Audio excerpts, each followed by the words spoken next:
안녕하세요 여러분. 1번부터 풀어볼게요.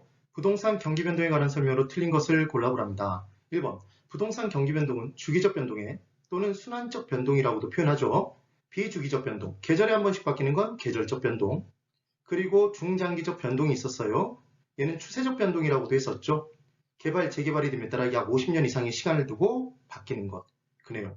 그 다음 예측할 수 없는 사태에 의한 변동이 이번 주 로또 복권을 왜 예측할 수 없다고요? 무작위적으로 뽑으니까. 무작위적 변동이었죠. 그래서 정책 변화는 대표적인 예측할 수 없는 사태인 겁니다.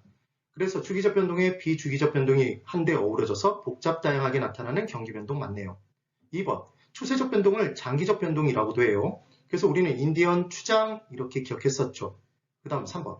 부동산 경기는 부동산을 짓는데 시간이 걸리기 때문에 주기가 좀 더 길고 진폭이 더 크죠. 그럼 진폭, 높낮이가 크기 위해선 정점은 더 높고 저점은 더 깊은 거였죠. 반대로 뒤집혀서 나오면 틀린 거 잡아내셔야 됩니다. 4번. 부동산 경기 변동의 측정 지표는 부동산 경기가 건축 경기이기 때문에 건축량이 제일 중요했어요. 건축이 되면 거래가 되고 거래가 되면 가격 변동하죠. 이게 3대 중요 측정 지표. 그때 건축량은 매우 중요하니까 세 가지로 또 쪼갤 수 있었어요. 허가받고 착공에 들어가고 완공하죠. 선행, 동행, 후행 그 순서 기억이 꼭 나셔야 돼요. 그래서 건축 허가량은 선행 지표가 맞죠. 건축 완공량은 후행 지표가 맞네요. 5번. 건축 착공량이 많은 경우에 그럼 건축 착공량이 많으니까 경기가 좋은 것 같아요. 그런데 안 팔려요. 미분양 재고량이 많이 쌓여 있대요. 그럼 부동산 경기는 좋다고 판단하기 어렵죠.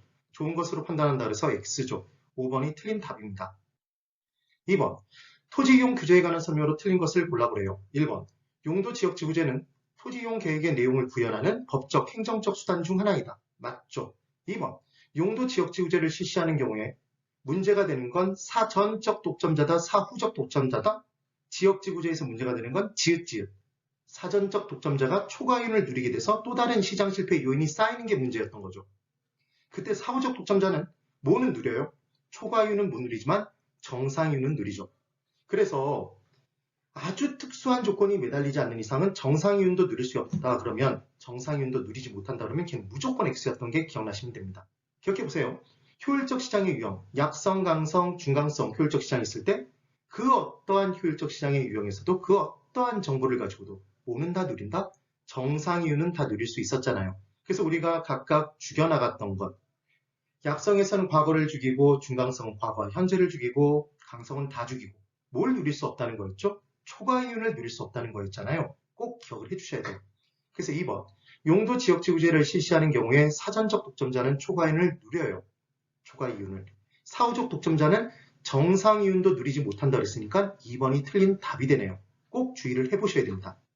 3번 지구 단위 계획 단위가 뜨면 우리 학창시절에 성적표의 단위가 수음이 양가잖아요. 수미 양. 그래서 지구 단위 계획을 수립할 때 미관 개선하고 그 다음 양호한 환경을 확보하는 거였죠. 꼭 기억을 해보셔야 돼요. 맞네요. 4번 용도 지역 지구제는 부의 외부 효과를 제거함에 따라 이용의 효율성을 추구하는 게 목적이었어요. 상호간에 어울리는 이용만 되도록 묶어줌에 따라. 그런데 각각의 지역별로 상업지역, 자연환경 보전지역 다르게 지정이 되면 결국은 지역 간 이용의 형평성은 떨어지잖아요. 단점이 있었죠. 5번. 용도 지역은 도관 농자죠. 얘는 학교였습니다. 용문고등학교 다니면서 경북고등학교 다닐 수 없다고 그랬어요. 그래서 얘는 중복 지정이 불가능해요. 근데 용도 지구는 학원이기 때문에 학교를 다니면서 그 위에 덮어 씌워서 다닐 수 있죠. 그리고 학원도 중복해서 다닐 수 있는 거고. 그래서 용도 지역은 중복 지정이 불가능하지만 도관농자는 중복 적용이 불가능했었죠. 용도 지역의 용도 지구 자체를 학교를 다니면서 학원을 중첩해서 다닐 수는 있다? 네. 중첩이란 단어를 썼다는 걸 기억해 두시면 돼요. 그래서 2번이 틀렸네요. 그 다음 3번. 지분 수익률을 계산해 보랍니다. 자기 자본 수익률. 우리 뭐 기억나죠? MM으로? 소자 이자를 내고 집으로 돌아오겠습니다. 그래서 소자 이자를 내고 집으로 얘를 딱 적어놓은 상태에서 문제를 풀어주시는 거예요. 그러면 또 하나 문제를 풀 때 부동산 가격에는 뭘 곱해요? 부동산 가격 상승률을 곱하죠. 대출에는 대출 이자율을 곱하는 거예요. 따라가 주시면 되는 거예요. 그럼 투자 부동산 가격이 6억이랍니다. 그리고 부동산 가격 상승률이 3%면 2를 곱하면 1년 동안 6 곱하기 3, 1,800만 원만큼 올라갔겠네요. 이게 자본이득인 거죠. 자입니다. 자. 그 다음 금리 간의 대출이 2억인데 대출 이자율이 6%면 곱해줘야 되죠. 2억에 6%니까 1200만 원이네요. 이게 이자죠. 그럼 순영업소득이 바로 순영업이익, 순영업소득이 이게 바로 소잖아요. 소득이득 3천만 원이네요. 각각 대입시켜볼까요? 3천만 원. 그 다음 자본이득 1800이었죠? 그 다음 이자는 1200이에요. 1200을 빼요.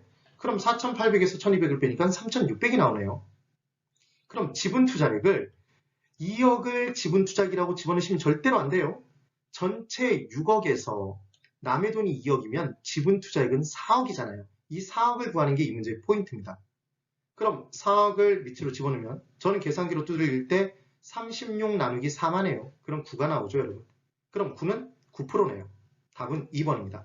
그러니까 지분 수익률 계산하는 문제도 정말 쉬워요. 힘내셔서 계산 문제 하나하나씩 정복하다 보면 실제 시험장 들어가서 10문제의 계산 문제 중에서 최소 7문제에서 8문제를 충분히 푸실 수 있게 돼요. 그것도 시간 안에 다른 문제보다 더 빠르게 푸실 수도 있게 됩니다. 네, 오늘 여기까지입니다. 대단히 수고 많으셨습니다.